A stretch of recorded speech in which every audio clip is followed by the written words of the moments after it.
Politique et la gouvernementalité. Donc je reviendrai sur la définition de ce dernier concept bien précis dans quelques instants. Mais je voulais dans un premier temps pointer le fait que c'est un courant théorique qui a été inauguré, ouvert, créé par Michel Foucault dès les années 1970 et 1980. Donc Michel Foucault n'est pas quelqu'un qui a élaboré une théorie.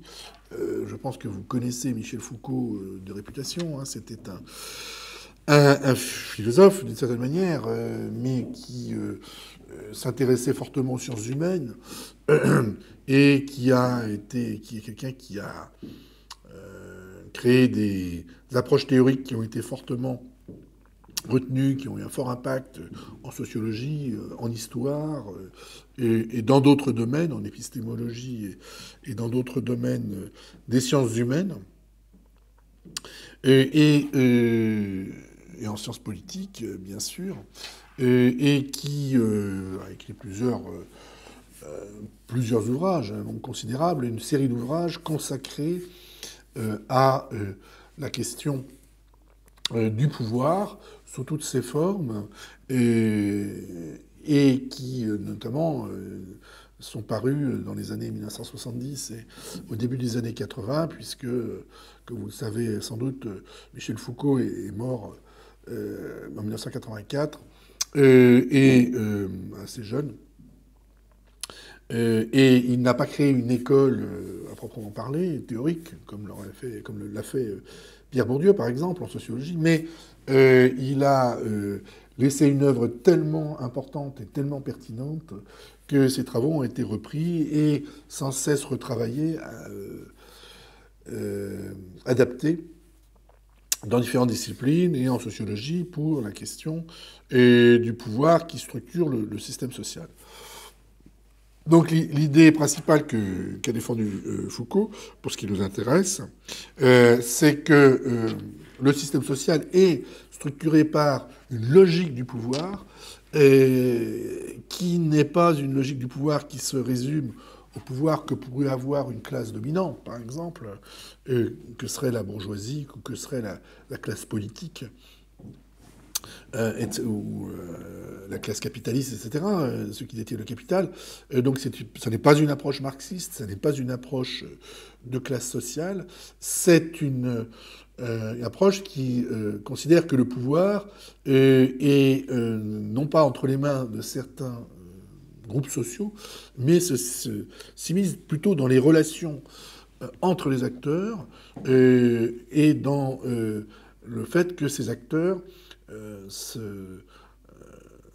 établissent des relations de type institutionnel entre eux. Et donc, la sociologie de Michel Foucault est une sociologie des institutions, sachant que les institutions, c'est pas simplement l'État, le droit ou des grands établissements, ce qu'on voudra. L'institution, c'est la famille, c'est tout ce qui normalise les rapports sociaux et qui fait que l'on agit en fonction de ces schémas institutionnels. Et donc ces schémas institutionnels sont constitués, nous explique Foucault, par un principe de gouvernementalité, un principe qui n'est pas universel, mais qui est propre à une époque, à un temps donné dans l'histoire, qui peut changer, qui peut évoluer. Et ce principe de gouvernementalité, pour en donner un exemple simple, même si c'est pas ce qui préoccupe Foucault principalement, mais c'est quelque chose qui est pédagogique et qui permet de bien illustrer, c'est ce qu'on pourrait appeler le patriarcat au sein de la famille. C'est-à-dire le fait que la famille est organisée, en tout cas depuis le XVIIIe siècle jusqu'au XXe siècle, autour de la figure du père, qui représente l'institution familiale, le fameux chef de famille, comme on disait autrefois, et comme on dit encore parfois, l'expression étant aujourd'hui évidemment désuète, puisqu'on a changé on a changé d'époque, mais à une certaine époque, elle faisait sens. Et donc, on voit comment l'institution familiale est structurée autour du pouvoir d'un chef de famille, qui est en général le père, mais qui peut être quelqu'un d'autre au besoin, si la famille prend une autre dimension que la relation père-mère-enfant. Voilà. Donc, cette gouvernementalité-là, elle se situe à tous les niveaux, dans les relations professionnelles, dans les relations sociales ordinaires, dans les associatives ou autres, et puis, bien sûr, dans les relations de citoyenneté, dans les relations à l'État, sachant que l'État ne doit pas être confondu avec le gouvernement de l'État, c'est-à-dire ceux qui détiennent le pouvoir à un moment donné, à la tête de l'État, du gouvernement, le Parlement, ou que sais-je, un parti politique. Mais ce que Foucault appelle la gouvernementalité, c'est le fait de gouverner des populations avec une certaine logique qui est propre à une époque et qui ne dépend pas des majorités politiques ou ce qu'on voudra, ou des personnes qui détiennent ce pouvoir. C'est inhérent à la structure institutionnelle, si on veut, propre à une époque. Alors, et pour illustrer et bien plus qu'illustrer d'ailleurs, je reviendrai sur cette question-là, mais pour faire sa démonstration, le principal ouvrage que publie Michel Foucault s'appelle Surveiller et punir, sous-titré Naissance de la prison. Je vous donnerai les titres, la bibliographie complète des ouvrages à la fin du cours. Et il s'intéresse à la prison. Il s'intéresse à la prison, ou plus exactement à l'histoire de la prison, comment la prison est devenue un mode de contrôle social majeur à partir d'une certaine époque, celle du XVIIIe siècle, et la période précédente n'étant pas structurée autour de ce mode de contrôle social, mais davantage avant sur la torture. Il pouvait y avoir des prisons avant le XIXe siècle, notamment on pense à la prison de la Bastille, bien sûr, mais la prison était plus ou moins réservée à l'aristocratie ou à certains types de public, et n'était pas, en tout cas, le mode majeur de punition. Le mode majeur de punition, c'était la torture. Et à partir donc du XVIIIe siècle, la prison va s'imposer comme mode majeur de la pénalité et plus largement de l'exercice du contrôle social, du pouvoir sur la société. Et donc, cette prison n'intéresse pas Foucault en tant que tel, simplement en tant que prison, mais en tant que c'est un concentré, ce que j'appelle ici une hyperbole, un concentré de tous les éléments qui sont présents dans toutes sortes d'autres institutions, par exemple l'hôpital, par exemple l'usine, toutes sortes d'institutions de ce type, y compris l'école. Par exemple, l'école fait l'objet d'un fonctionnement qui est semblable à celle de la prison, même si l'école n'enferme pas. L'école est un espace qui est très structuré par le temps, par exemple, et par l'espace. On voit comment les classes, on met les élèves par classe, et comment à l'intérieur des classes, ils sont mis dans une certaine disposition qui compte énormément, et qu'on fait régner une certaine discipline à l'intérieur de cette école, notamment au XIXe et au XXe siècle, les choses ayant changé probablement depuis. Donc, il y a une discipline propre à l'école dont on retrouve, c'est pas que la prison a servi de modèle à l'école, c'est peut-être même le contraire, mais la prison a tous les éléments du système de gouvernementalité et de contrôle propre à la société, disons, moderne. La société moderne, c'est celle qui s'élabore au XVIIIe siècle et qui prend sa pleine puissance au XIXe et au XXe siècle. Donc il y a pour Foucault, deux éléments principaux qui structurent la prison, et notamment dans son architecture et dans son fonctionnement, c'est d'une part ce qu'il appelle le panoptisme, c'est-à-dire un dispositif ou panoptique signifiant voir optique, voir et voir tout ce qu'on peut voir. Le pan, c'est la totalité, si vous voulez. Donc où la surveillance fait qu'un petit nombre de surveillants peut voir un très grand nombre de prisonniers. Et donc l'idée, c'est d'une prison où tournée vers l'intérieur, avec au centre un poste d'observation et des cellules que l'on peut surveiller. On peut surveiller tous les prisonniers à partir de ce poste d'observation visuel. Et donc l'idée, c'est que la société est une société qui subit cette surveillance, où tous les acteurs sociaux, tous les citoyens sont surveillés, plus ou moins, en fonction de ce principe de panoptisme, où un petit nombre peut surveiller un grand nombre. L'autre élément, c'est la hiérarchie de la surveillance. C'est-à-dire que chaque surveillant est lui-même surveillé par un surveillant, qui est lui-même surveillé par un chef surveillant, qui est lui-même surveillé par un grand chef de la prison, qui est lui-même surveillé par un directeur, etc., etc. Donc cette hiérarchie fait que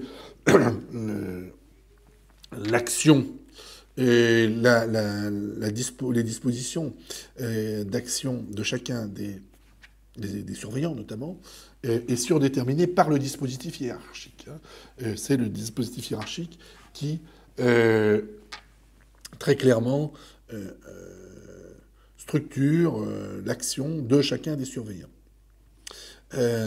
Donc voilà deux dispositifs, le panoptisme et la hiérarchie de surveillance, qui constituent le modèle de gouvernementalité qu'on retrouve un peu partout, qu'on va retrouver dans toutes les institutions, et qu'on va retrouver aussi dans le secteur privé, c'est-à-dire à l'usine, puisque l'usine, et notamment l'usine dans son fonctionnement taylorien, ce fonctionnement qui a prévalu, disons, depuis le début du XXe siècle, mais qui était déjà présent avant, et en termes de surveillance, eh bien, dans l'usine, les ouvriers sont supervisés par un contremaître qui est lui-même supervisé par un chef d'atelier, etc., etc.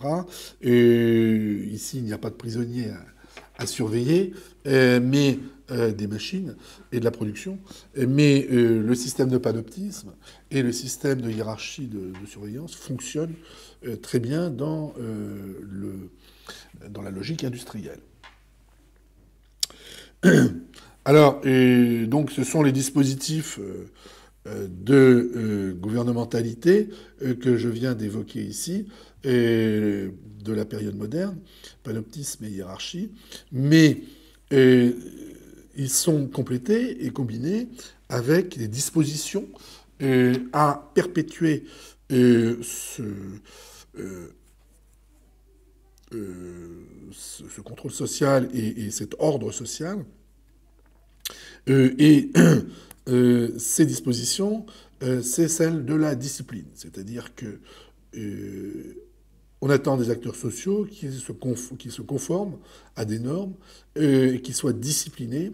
Et ce que Foucault appelle la discipline, c'est notamment le fait que le corps des humains, le corps des acteurs, des individus, des citoyens, est pris et intériorisé tellement les normes que son corps doit se conformer aux attentes de l'ordre social et que finalement ce corps a intégré les dispositifs et devient disposé à les reproduire. Autrement dit, il utilise notamment dans un autre travail sur l'histoire de la sexualité, il montre comment l'hétérosexualité, la sexualité maîtrisée, telle qu'elle est pensée par les normes, disons, religieuses du christianisme et du catholicisme en particulier, font que c'est le corps qui est maîtrisé et qu'il faut maîtriser son corps pour répondre aux normes en matière familiale, en matière de relations sexuelles, etc., qui font que, eh bien, il faut être hétérosexuel, il faut avoir des relations sexuelles d'un certain type, uniquement dans un certain cadre, etc., celui de la famille notamment, et que toutes les libertés sexuelles sont complètement interdites, non seulement par la règle, mais surtout par les dispositions corporelles des acteurs à agir de la sorte. Qui fait que, bien sûr, ils vont construire des dispositifs qui contraignent encore plus, que sont la famille, par exemple, mais d'autres dispositifs comme ceux qui proscrivent l'homosexualité ou d'autres choses de ce type. Et donc, l'idée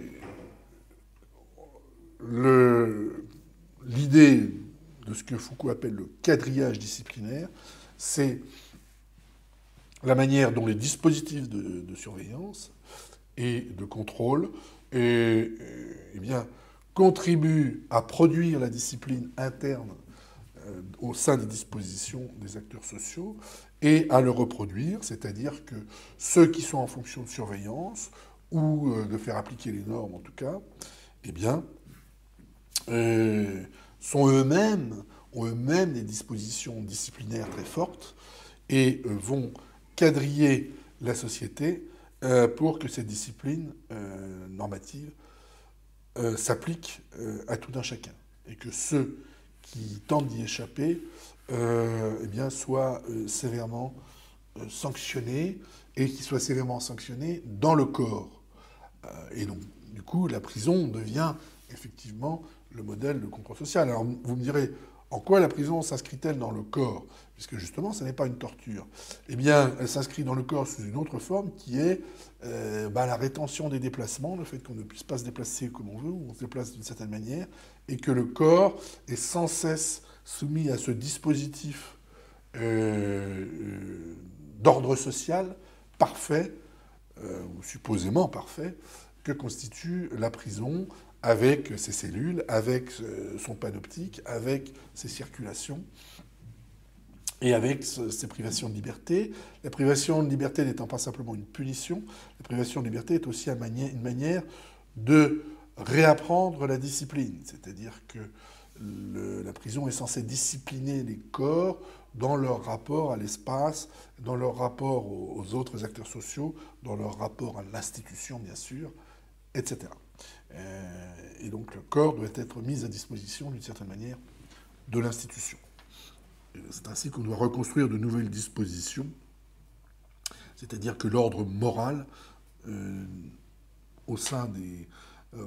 pour les acteurs sociaux, l'ordre moral physique et corporel, aussi bien que mental, doit répondre à l'ordre social, celui de l'institution. Alors, cette thèse de Foucault, qui est extrêmement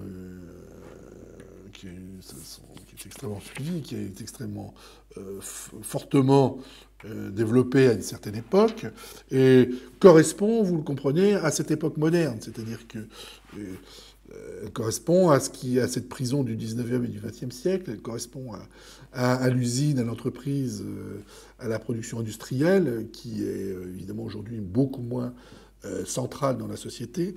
Elle correspond à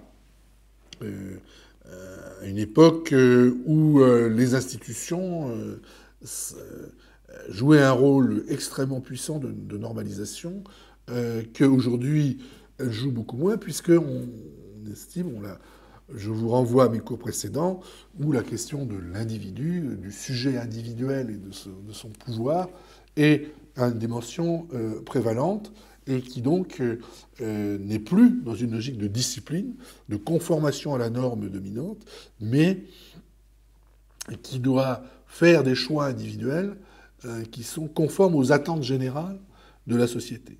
Donc on pourrait se dire, à bon droit, que la théorie de Foucault, finalement, est assez désuète, qu'elle n'est plus applicable, qu'elle est obsolète, qu'elle correspond à un temps qui est dépassé, et qu'aujourd'hui, il n'y a plus de discipline, il n'y a plus de quadrillage disciplinaire, il n'y a plus de hiérarchie de surveillance, etc., ou seulement dans des endroits très spécifiques comme la prison, justement, ou d'autres, et que, bon, la société ne fonctionne plus sur ce modèle très disciplinaire et très contrôlé. Euh, alors, on a redécouvert longtemps après la mort de Michel Foucault, ou en tout cas au début des années 2000, au moment où on célébrait les 20 ans de sa disparition, et qu'on on se mettait à le relire, que finalement Foucault avait déjà anticipé cette critique, qu'il avait déjà pressenti l'émergence de cette nouvelle époque, celle où une époque post-disciplinaire, comme on l'appelle désormais, et où une nouvelle gouvernementalité finalement va émerger. Et qu'elle émerge, et qu'elle fait plus qu'émerger, puisque disons qu'aujourd'hui, en tout cas dans les pays occidentaux, eh bien, cette nouvelle gouvernementalité est clairement dominante. La gouvernementalité disciplinaire, disons, a reculé considérablement. Elle subsiste dans certains espaces sociaux, mais de plus en plus réduits. Que certains souhaitent qu'elle revienne, bien sûr. C'est un des objets de la pensée réactionnaire, disons, de ceux qui veulent revenir. Autrefois, c'était mieux parce qu'au moins les enfants étaient tenus, etc. Sauf que, évidemment, même si on veut se retourner, on n'y retournera pas, puisque la nouvelle gouvernementalité est bien là, et que c'est une gouvernementalité, c'est-à-dire que ce n'est pas du pur exercice de la liberté individuelle, comme on aimerait nous le faire penser, mais que c'est une gouvernementalité qui est dissimulée là derrière. C'est-à-dire que les dispositifs qui étaient très visibles, très physiques, très matériels, comme la prison, comme l'usine, comme l'école, avec tout ce que ça représente comme logique propre des cellules, des ateliers, des salles de classe, etc., avec des surveillants, avec des surveillants généraux, comme on les appelait dans les lycées, avec des contremaîtres, etc. Tout ça a plus ou moins disparu. Et donc, on peut penser qu'il n'y a plus d'exercice du pouvoir, ou qu'il est dilué, ou que le pouvoir est dans le libre choix de chacun. Or, ce pouvoir est toujours présent, la gouvernementalité est toujours la forme dominante d'exercice du maintien du système social, de l'ordre social, et le pouvoir est toujours la forme dominante d'organisation de la société, mais elle prend des formes extrêmement dissimulées et de moins en moins, elles ont de moins en moins l'apparence de quelque chose qui s'impose aux acteurs sociaux. Donc ce changement de la gouvernementalité a été envisagé par Michel Foucault dans certains de ses textes, ou en réalité dans ses cours au Collège de France, parce que Michel Foucault était professeur au Collège de France, vous voyez, cette institution très centrale dans l'Académie française où il y a un enseignant ou un professeur par discipline, Foucault ayant la chaire de philosophie.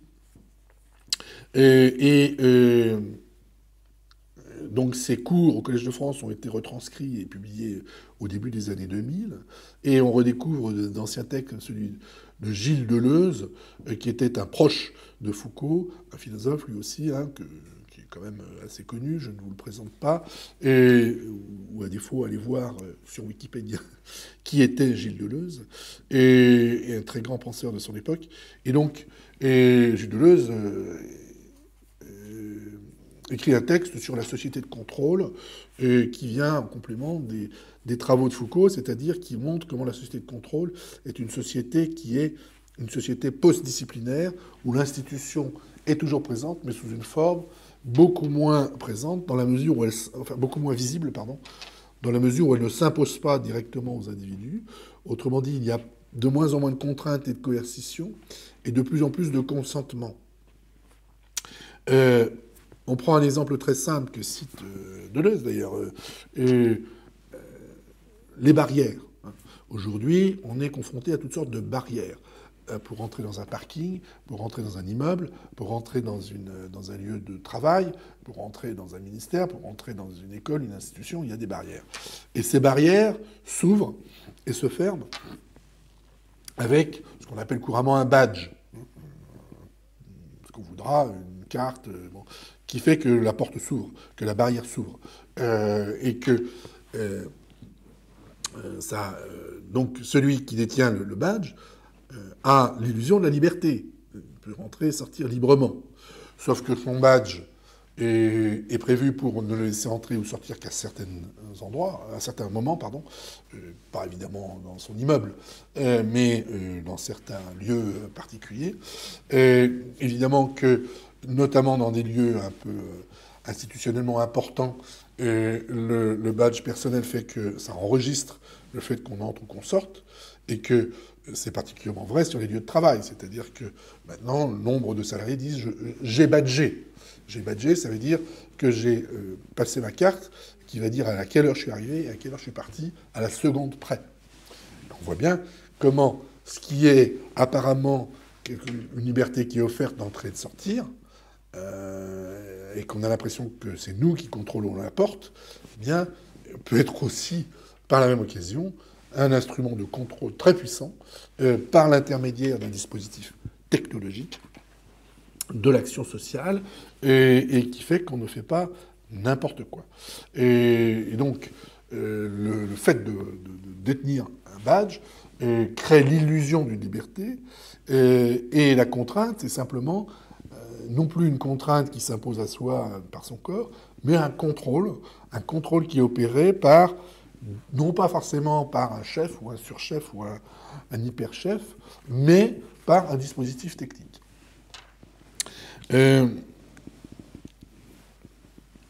Donc cette société de contrôle s'élabore autour de dispositifs qui ne sont plus de la surveillance de type quadrillage disciplinaire, mais de type quadrillage réticulaire.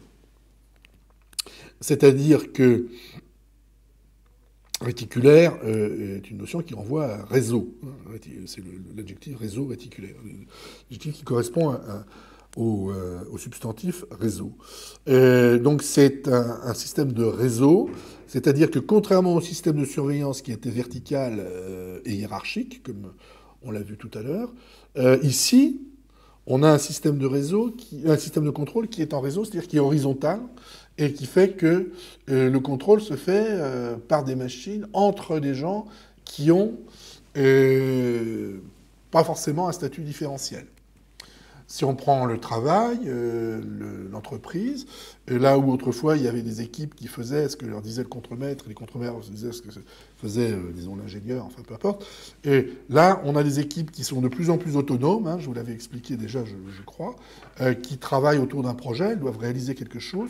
Tout le monde a le même statut, même s'ils peuvent avoir des salaires différents ou des qualifications différentes, ça n'est pas important.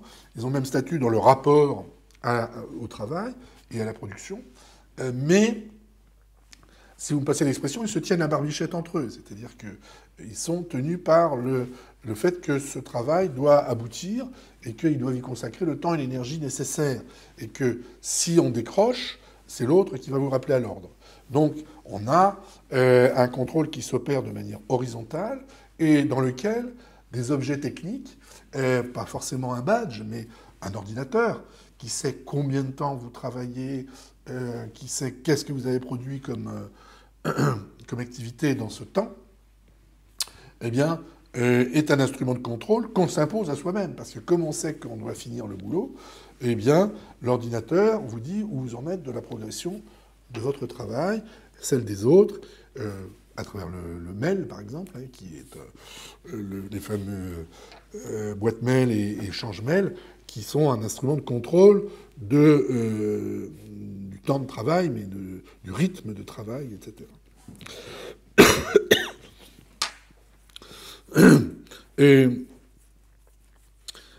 Alors, le deuxième aspect, c'est celui de la responsabilité du sujet, c'est-à-dire quelque chose qu'on a déjà vu dans ce cours et qui avait été pressenti par Michel Foucault très très tôt, c'est-à-dire au début des années 80, puisque ses travaux entre 1979 et 1984, année de sa disparition, et portent là-dessus, sur la notion de sujet et sur le fait que ce sujet est chargé de plus en plus d'une valeur spéciale qui est le siège du contrôle social, en quelque sorte, que les contrôles sociaux se font par autocontrôle, que le contrôle social ne se fait plus par la discipline dans les corps, mais par, disons, le contrôle ou l'autocontrôle des comportements.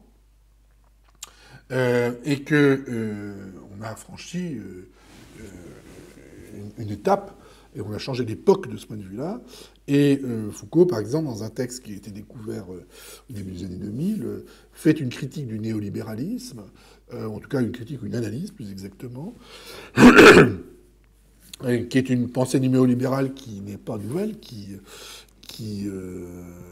s'est développée au cours du XXe siècle, mais qui est différente, nous explique Foucault, du simple libéralisme, ou même de l'ultralibéralisme, et qui est néo au sens où le libéralisme classique en économie supposait que tous les êtres économiques, tous les individus, les homo economicus, finalement la même logique. Une logique notamment de la maximisation de l'intérêt, du profit, etc. Et que si vous êtes un capitaliste, vous allez vouloir produire d'une manière qui soit la plus rentable, et que si vous êtes un consommateur, vous allez vouloir consommer d'une manière, faire le calcul pour que le prix soit au minimum et la qualité du produit au maximum. Or, le néolibéralisme rompt avec cette idée et considère que le sujet est un sujet intelligent qui doit penser, mais qui n'a pas une pensée purement logique, et qui peut avoir plusieurs logiques, et que ces logiques, il faut les lui apprendre. Et notamment, le principe de la compétition, le principe de la mesure de ce qui est le mieux, le plus pertinent et le plus efficace, notamment l'efficacité, tout ça, ce sont des choses qui ne sont pas des données préalables, mais qui doivent être transmises par l'éducation, et que le sujet social doit être formé à ce qui est le meilleur à la fois pour lui et pour la société, c'est-à-dire la capacité de calcul et d'optimisation, non seulement de ses actes économiques, mais aussi de ses actes sociaux, c'est-à-dire de son travail, de son éducation, ou de l'éducation de ses enfants, et de ses activités familiales, personnelles, etc. Il doit être tout le temps dans une logique de compétition relative et qui fait qu'il optimise son action dans son intérêt et dans l'intérêt de la société. Et donc il faut former les acteurs sociaux à cette subjectivité utile et qui suppose donc une responsabilité individuelle basée sur des logiques de calcul que les acteurs sociaux apprennent et acquièrent. Et donc ça, c'est ce texte de Foucault sur l'analyse du néolibéralisme qui a été reprise au cours des années 2000 et développée par de nombreux chercheurs, notamment sur l'étude du néolibéralisme. Et il y a des travaux très intéressants là-dessus. Mais ça n'est pas ici mon principal sujet. On pourra y revenir.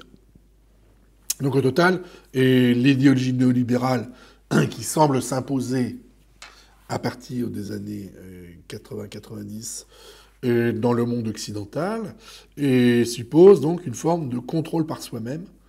Et ce contrôle par soi-même, c'est un principe majeur de maintien de l'ordre social.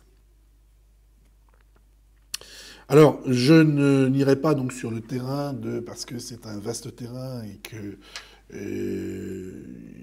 il échappe un peu à l'analyse sociologique et au courant théorique de la sociologie, mais je n'irai pas sur le vaste terrain de l'analyse du néolibéralisme.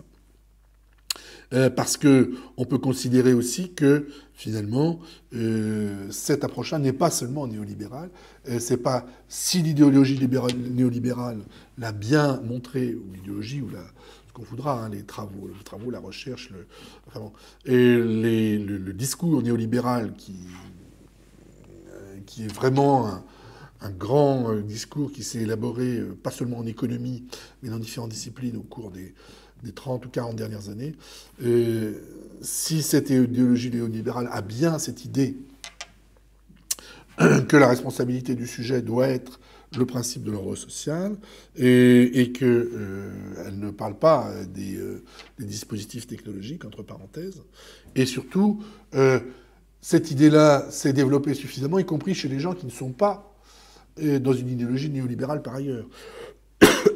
Autrement dit, elle devient une logique contemporaine de la gouvernementalité qui est inspirée sans doute par le néolibéralisme et qui n'est pas forcément seulement et uniquement ou strictement néolibérale. C'est toute la difficulté de cette analyse de la contemporanéité qui ne consiste pas simplement à déconstruire ou à critiquer cette approche néolibérale.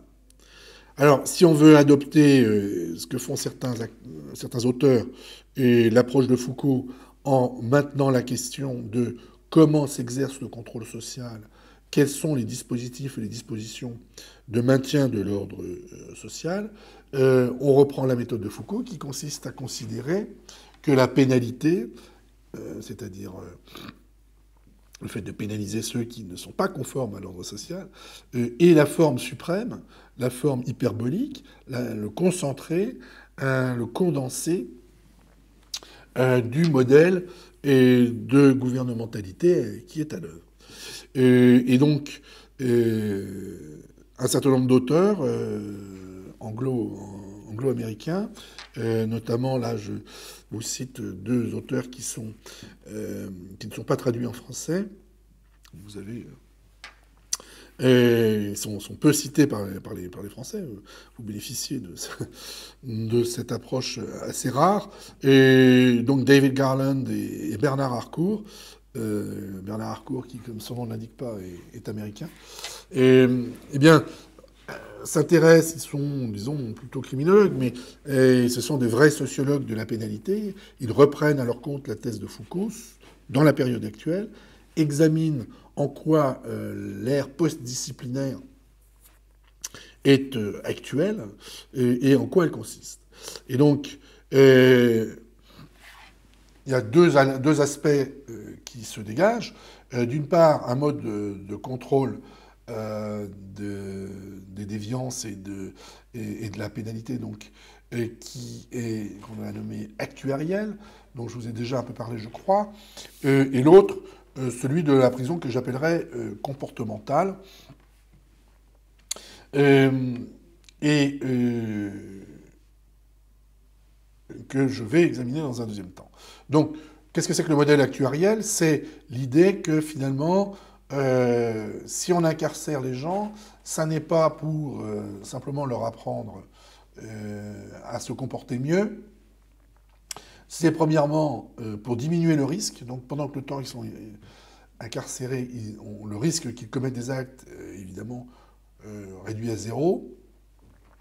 Et que pendant cette période-là, on va faire en sorte que ce risque diminue, c'est-à-dire les amener à un comportement et les amener à une subjectivité et à un autocontrôle qui fait qu'on va diminuer le risque. Le but n'est pas d'en faire des citoyens parfaits, le but est d'en faire de faire des citoyens dont le comportement est moins risqué pour la société. En effet, la notion d'actuariel, qui vous paraît peut-être un peu obscure, est empruntée au domaine de l'assurance. L'actuariel, c'est le calcul des risques, et qu'un événement survienne. Et donc, cette méthodologie, disons, qui est parfaitement, évidemment, adaptée aux assurances, et qui est un modèle de calcul économique d'un certain type, eh bien, devient un modèle qui s'applique non plus simplement aux assurances, mais à l'ensemble du contrôle social par l'État et par les institutions. Et il s'agit donc de minimiser le risque qu'un événement survienne. Et donc, s'il s'agit de petits délinquants, eh bien, on va créer des conditions pour que le risque qu'ils récidivent soit le moins fort possible. On va calculer la durée de la période d'enfermement, d'incarcération en fonction de ça. Et puis ensuite de ça, parce qu'il n'y a pas que l'incarcération, il y a après l'incarcération la période de probation, de contrôle de probation, où ils sont censés faire ou ne pas faire un certain nombre de choses. Et bien pendant cette période, on va créer des conditions pour qu'ils n'aillent pas à un certain nombre d'endroits, ne fassent pas un certain nombre de choses, et bénéficient d'un certain nombre d'éléments positifs pour que le risque soit réduit d'autant. Et donc toutes les solutions intermédiaires, par exemple la semi-liberté, libération conditionnelle, etc., tout ça est basé sur une idée de contrôle des risques, de calcul des risques et d'infléchissement du comportement des acteurs sociaux pour minimiser ces risques. Ouais, donc, il s'agit pas il n'y a pas derrière un grand projet de rétablissement d'une citoyenneté positive, il y a simplement l'évitement de la récidive, c'est-à-dire de la délinquance et de son accroissement.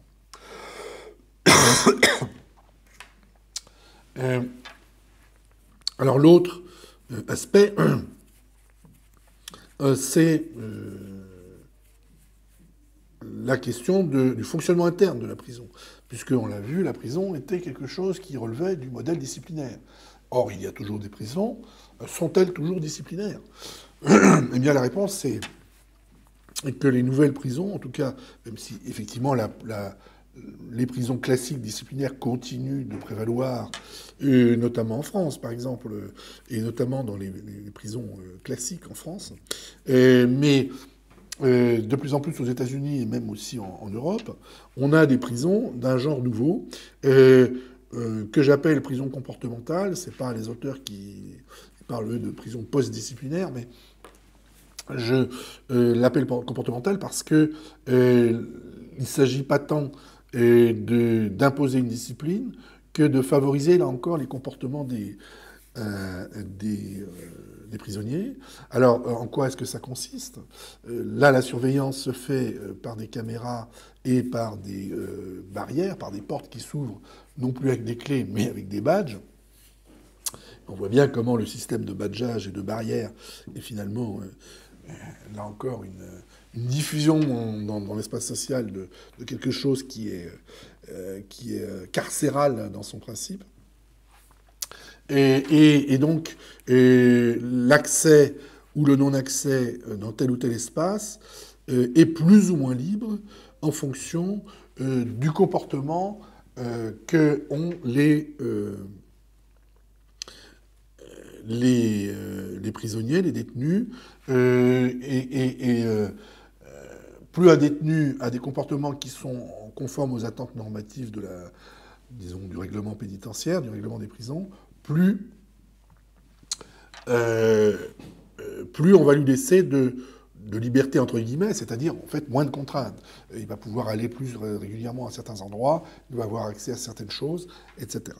Et certaines prisons se sont organisées par un système progressif où un prisonnier, en fonction de son comportement et de son comportement conforme aux attentes de l'administration pénitentiaire, eh bien, va aller de quartier en quartier, à chaque fois qu'il est dans un nouveau quartier, c'est-à-dire des espaces à l'intérieur de la prison, bénéficiera de davantage de confort et de davantage de liberté. Il pourra circuler plus facilement, il aura probablement une cellule plus confortable, avec plus individualisée, ou moins d'autres personnes dans sa cellule.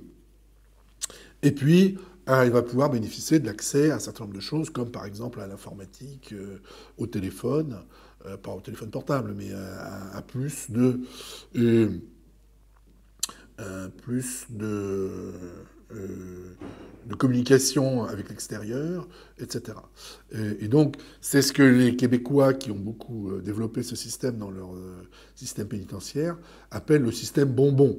C'est-à-dire que c'est des avantages qui sont donnés, des rétributions qui sont données, mais qui ont leur côté négatif, c'est-à-dire des sanctions. C'est-à-dire que celui qui ne se comporte pas conformément, eh bien, va perdre un certain nombre de privilèges, comme ils les appellent, et avoir au contraire des sanctions qui consistent à ne plus avoir droit de. Alors, on dirait, voilà, c'est un bon vieux système de la carotte et du bâton. Oui, sauf que ici, il prend une forme très organisée, très pensée, très systématisée, très insérée dans le dispositif institutionnel et carcérale, puisque la prison est construite autour de cette... enfin, construite, pas les murs forcément, mais la répartition des prisonniers ou la manière dont ils se répartissent dans l'espace, construite autour de ce système de privilèges et de sanctions. Et donc, ça devient le principe de la carcéralité, qui n'est plus disciplinaire, mais comportemental, et qui fait que le comportement dans la prison, de ce comportement de ce qui en fait de plus en plus un sujet responsable, eh bien, doit préconstituer ou être ce qui va former les détenus à leur citoyenneté une fois qu'ils auront été libérés. Et pendant la période probatoire, d'une certaine manière, cette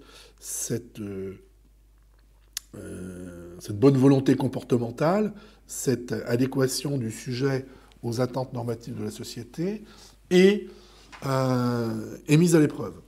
Et alors, on a un système qui est formidable parce que il est à l'interface, d'une certaine manière, entre ce que l'on a étudié tout à l'heure, c'est-à-dire les systèmes technologiques et techniques, et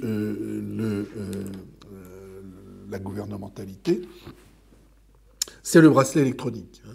C'est-à-dire des détenus qui ne sont plus détenus dans la prison, mais qui sont détenus chez eux, qui n'ont pas le droit de sortie, ou qui ont le droit de sortie seulement sur certaines plages horaires, avec entre eux et les surveillants, et puisqu'il y a des surveillants qui sont de l'autre côté du dispositif technique, il y a une série d'objets qui sont le bracelet électronique lui-même, mais aussi un modem, une box d'Internet, qui fait que dès lors qu'ils quittent leur domicile, ça sonne de l'autre côté, c'est-à-dire dans une salle de contrôle où des surveillants constatent qu'il est sorti de son périmètre et qui donc peuvent appeler la police ou qui peuvent intervenir ou qui peuvent simplement, parce que si ça dure pas longtemps, ça n'est pas grave, mais simplement prendre en note qu'il est sorti de son espace pendant 10 minutes à telle heure et que ou plus, hein, et que au bout de la deuxième ou la troisième fois, on risque de réincarcérer.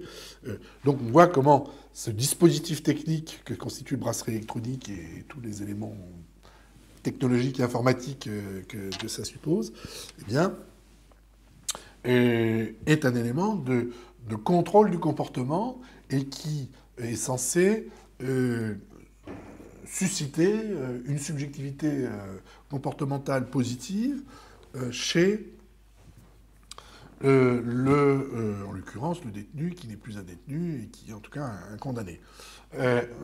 On est vraiment au cœur de cette société de contrôle qui est une société de contrôle, de barrières, de badges, de trucs et de machins technologiques qui organisent comme notamment l'informatique, hein, et l'ordinateur, qui organise l'ordre social au quotidien et qui contraignent l'acteur social dans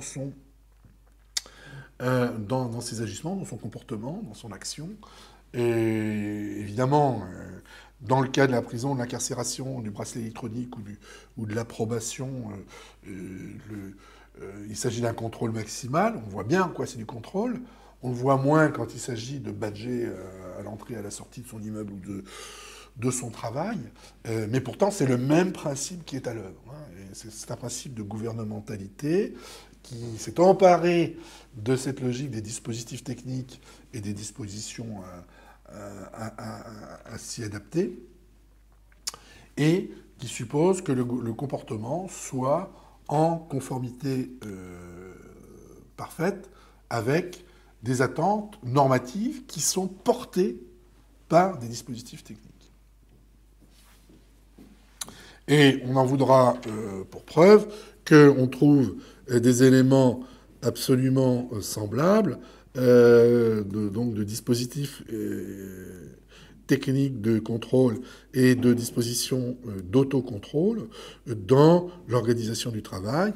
Je vous ai parlé des badges, mais l'exemple le plus significatif peut-être est celui du GPS. Alors le fameux GPS qui est très commode parce qu'il permet de ne pas chercher sur une carte à chaque fois qu'on va dans un endroit qu'on ne connaît pas, donc dans les automobiles. Donc pour l'automobiliste moyen, c'est très utile. Par contre, pour le chauffeur-livreur ou tout autre,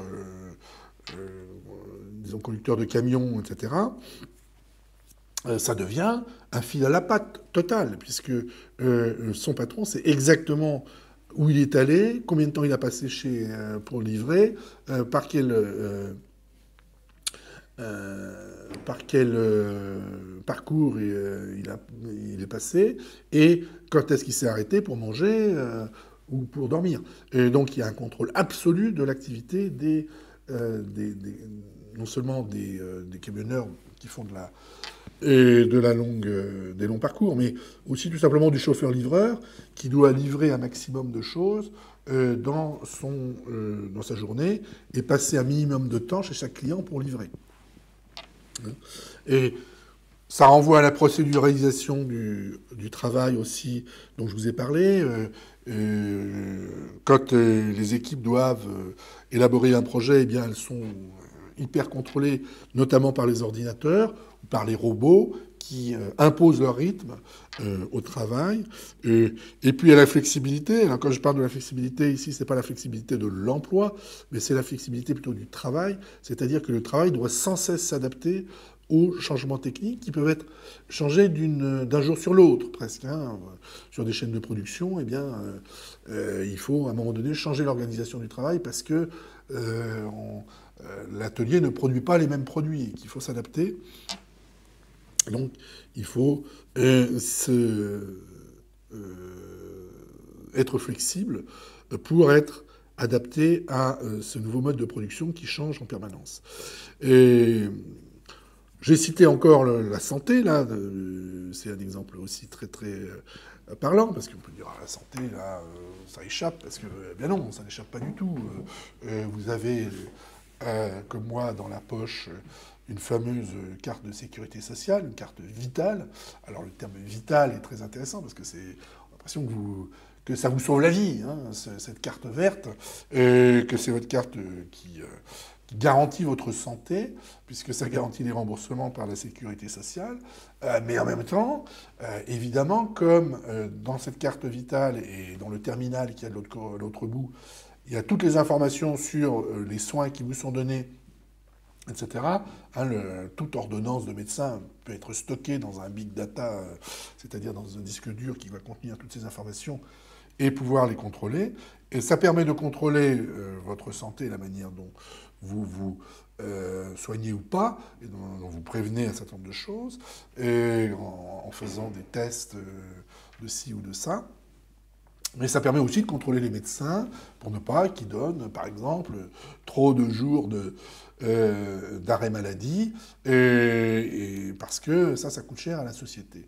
Donc vous voyez que le contrôle de la carte vitale, l'idée de carte vitale dissimulant parfaitement autour d'un idéal de la bonne santé et de la vitalité un système de contrôle extrêmement prégnant, eh bien cette carte vitale, c'est l'équivalent, d'une certaine manière, du bracelet électronique. Et puis après, évidemment, vous avez dans votre poche toutes sortes d'autres cartes qui jouent le même rôle, la carte bancaire tout simplement, hein, ou d'autres cartes de ce genre. Mais vous voyez comment la santé, qui paraît quelque chose où il n'y a pas, qui n'est pas lié au contrôle, a priori, ben, l'est en fait énormément, parce que tous les actes de santé, de la santé de ville, disons, mais encore plus de la santé hospitalière. L'hôpital est entièrement géré par un système technique et informatique qui fait que les décisions, et bien sûr par un système financier et budgétaire, hein, qui fait que toutes les décisions qui sont prises sont peut-être davantage déterminées par des logiques techniques et bureaucratiques que par des logiques strictement sanitaires et médicales.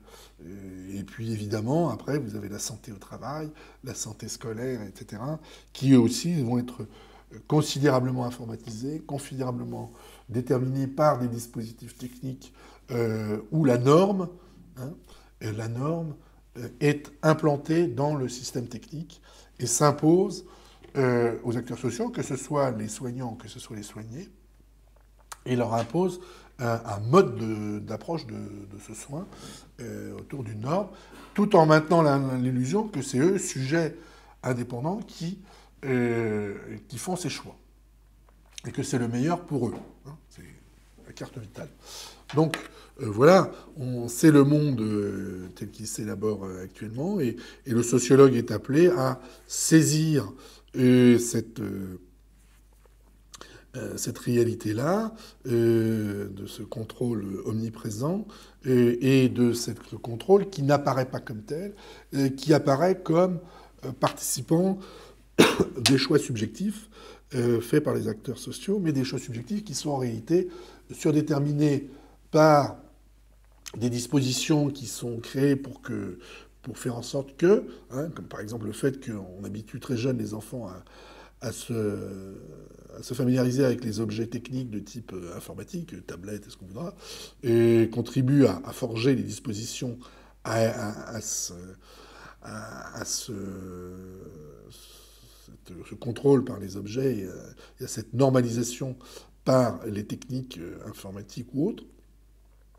Et puis de l'autre côté, on a effectivement un développement de ces dispositifs de contrôle divers et variés qui apparaissent clairement comme tels quand c'est le cas du bracelet électronique, mais qui n'apparaissent pas forcément comme tels quand il s'agit d'un ordinateur qui est bien commode ou de tout autre objet technique de type robotique, etc., qu'on peut rencontrer dans le travail ou dans la vie quotidienne, dans sa voiture, par exemple, puisque vous savez que la prochaine étape c'est les voitures qui n'auront plus besoin d'être conduites, et donc où le dispositif technique, GPS, l'informatique dans la voiture, etc., décidera pour vous de la vitesse à laquelle il roule, du parcours, et du meilleur temps pour aller du point A au point B, et de comment se comporter par rapport aux autres automobiles qui ne seront plus des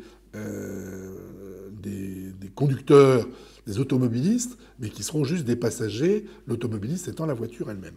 Donc on voit, enfin en tout cas celui qui fait les choix. Et on voit comment il s'agit bien d'un dispositif ou d'un modèle de dispositif et de disposition qui se retrouve absolument partout dans l'organisation de la vie sociale. Et les notions, les concepts de dispositif et de disposition, et la manière, surtout, c'est la manière dont ils se combinent, que ce soit autour d'une approche héritée de Michel Foucault, comme on vient de le voir, avec l'idée de gouvernementalité et de contrôle social, ou que ce soit dans une approche de sociologie des techniques, dans cette idée de négociation avec les objets techniques et leur logique, eh bien que ce soit l'un ou l'autre, on voit bien que ce sont des analyseurs, des modes d'analyse fort intéressants, fort utiles et pertinents pour saisir les réalités actuelles, pas simplement des technologies, pas simplement des institutions et de la manière dont elles normalisent la société, mais de l'ensemble du fonctionnement du système social dans la période actuelle. Et et que par conséquent, ça permet de comprendre un certain nombre de logiques sociales majeures, surdéterminantes, de cette période contemporaine, et que ça permet de voir des constantes à l'intérieur d'un monde qui apparaît en mouvement permanent, en changement permanent, et que derrière ce changement, en réalité, il y a des logiques technologiques et des logiques de gouvernementalité qui sont assez constantes. Voilà, j'en ai terminé donc avec cette séance, et j'en ai terminé avec le cours. Vous aurez donc au deuxième semestre la poursuite de cet intitulé de cours, mais ce n'est pas moi qui délivrerai ce cours, mais l'un de mes collègues, qui abordera d'autres auteurs et d'autres approches. Donc, je ne fais pas de conclusion à l'ensemble du cours.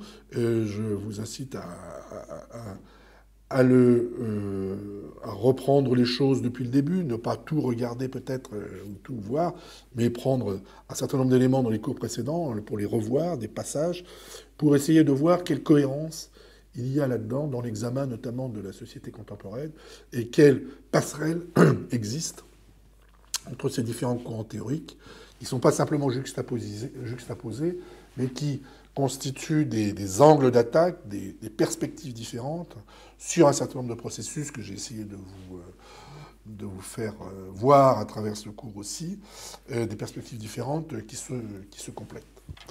Voilà, je vous souhaite